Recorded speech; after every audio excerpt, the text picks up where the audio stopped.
Living with less is more than just a minimalist trend. It's a transformative journey that reshapes how we see ourselves, our relationships, and the world around us. When I first began to pare down my possessions and commitments, it was out of necessity. Life felt overwhelming, and I was searching for clarity in the chaos. What I discovered along the way was not just a cleaner closet or a tidier home, but a profound shift in mindset and a renewed sense of purpose. At first, the process was daunting. The idea of letting go, of clothes I hadn't worn in years, books I swore I'd read again, and sentimental trinkets from every chapter of my life, felt like erasing pieces of my identity. But as I started to sort through my belongings, I realized that so much of what I owned was tied to outdated versions of myself, or to aspirations that no longer fit who I was becoming. Each item I released was a small act of self-discovery, a gentle nudge to focus on the present rather than clinging to the past or worrying about the future. One of the first lessons I learned was the difference between want and need.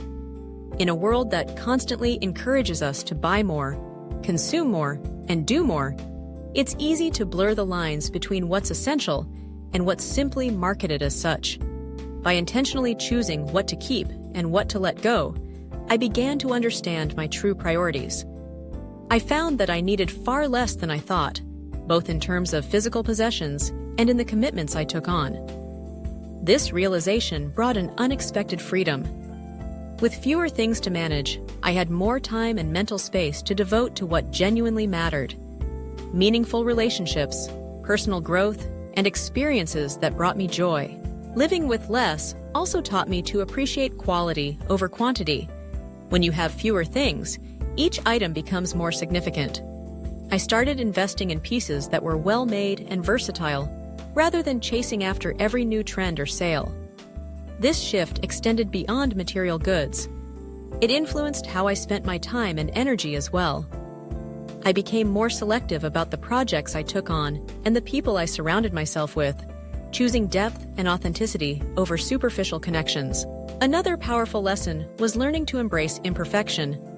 Minimalism is often associated with pristine, Instagram-worthy spaces, but real life is messier than that. There were days when my home was cluttered, and moments when I felt the urge to accumulate again, especially during times of stress or uncertainty.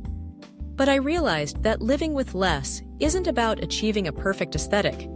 It's about creating a life that feels aligned with my values, even if it looks different from what's popular or expected. It's about giving myself permission to let go of what doesn't serve me, and to accept that my needs and desires will evolve